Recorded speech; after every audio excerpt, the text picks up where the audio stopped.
Pemirsa, Anda masih menyaksikan Berita Lampung.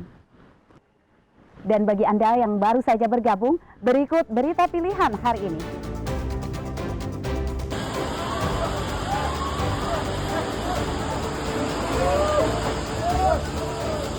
Kantor pemerintah daerah pesisir barat diterjang banjir bandang, motor dan mobil hanyut terbawa banjir.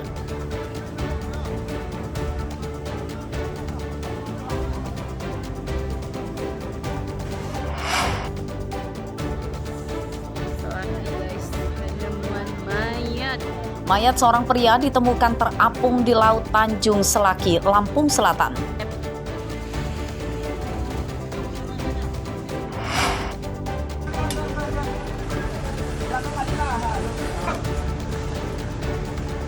Mobil ambulans ringsek akibat menghantam bagian belakang truk yang berhenti di pinggir jalan Lampung Utara. Seorang perawat terjepit kabin.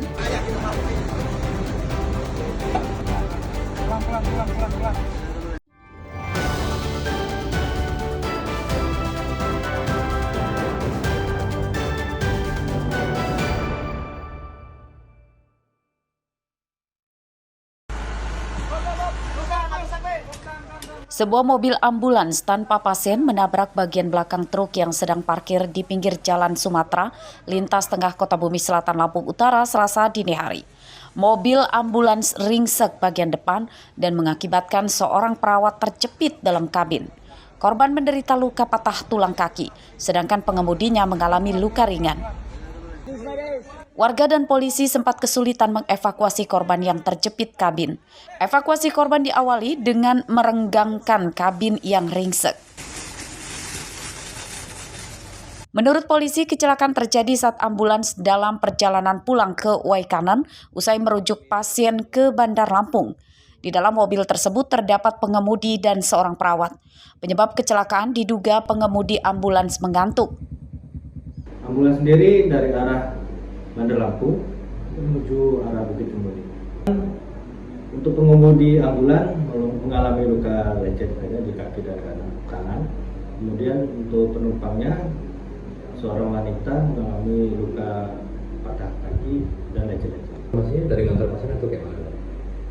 Dari kantor pasien di Bandar Lampung, cuma tepatnya dari rumah sakit mana tapi belum. Kaca depan, kemudian bodi bagian depan untuk mobil ambulans, sedangkan untuk truk hanya kerusakan sedikit di bak belakang. Kecelakaan tidak merenggut korban jiwa. Kedua mobil yang terlibat kecelakaan dibawa ke Mapolres Lampung Utara untuk kepentingan penyidikan. Ardio Haba melaporkan dari Lampung Utara.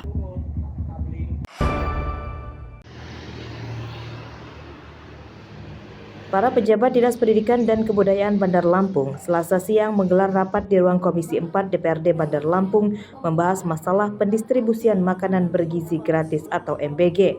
Rapat digelar setelah ada beberapa murid SMK di Kecamatan Sukabumi, Bandar Lampung yang dibawa ke puskesmas diduga akibat keracunan makanan bergizi tersebut pada pekan lalu. Pelaksana tugas atau PLT Kepala Dinas Pendidikan dan Kebudayaan Bandar Lampung menyatakan pihaknya tidak dilibatkan dalam program makanan bergizi gratis oleh pemerintah. Pihak sekolah hanya berperan sebagai penerima manfaat saja. Untuk mencegah terulangnya kejadian serupa, Dinas Pendidikan akan melibatkan diri jadi pengawasnya dengan membentuk tim yang terdiri dari 5 orang di setiap sekolah. Mereka bertugas mengecek mutu dan kelayakan makanan yang diterima dari pihak MBG sebelum dibagikan ke murid. Dengan adanya kejadian kemarin itu kami lebih aktif lagi, apalagi kita juga langsung diperintah oleh wali kota untuk mengawasi proses dari makan gizi gratis ini sampai ke sekolah. Sekarang ini saya sudah membuat tim per sekolah. Jadi sekolah itu sudah membuat tim 5 orang untuk menyikapi seandainya kontribusi dari makan gizi gratis ini datang. Jadi mereka yang memeriksa dari makanan. Nah, ke depan kami dari Komisi 4 akan melakukan monitoring dengan beberapa dapur yang sudah beroperasional pada hari ini, sekitar 28 dapur sudah disampaikan. Kami akan melakukan monitoring dalam waktu dekat akan beberapa sampel uji kelayakan ataukah apakah mereka ini memang layak atau belum terkait pelaksanaan MBG ini. Jadi kami dari Komisi 4 beserta dengan Kementerian Dinas Pendidikan maupun Dinas Kesehatan tadi sudah koordinasi karena memang harus standar sesuai dengan SOP yang berlaku.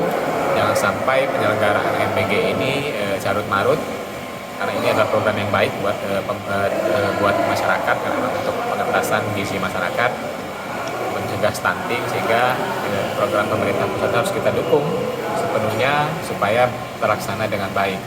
Alur pelaksanaan program makanan bergizi gratis dijalankan banyak pihak, diawali dari pemerintah melalui Badan Gizi Nasional atau BGN yang bekerja sama dengan yayasan sebagai pihak dapur yang mengelola makanan yang disebut Satuan Pelayanan Pemenuhan Gizi atau SPPG. Pengelolaan hingga pendistribusian makanan atau kinerja SPPG diawasi oleh Satuan Sarjana Penggerak Pembangunan Indonesia atau SPPI yang dibentuk oleh Badan Gizi Nasional. Satuan SPPI beranggotakan banyak pihak termasuk dokter gizi dan lainnya. Jeffrey Arifin melaporkan dari Bandar Lampung.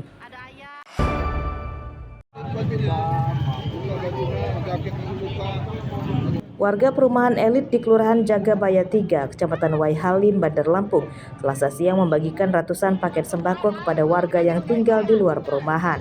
Paket sembako berisi beras 10 kg, minyak goreng, gula pasir, dan mie instan.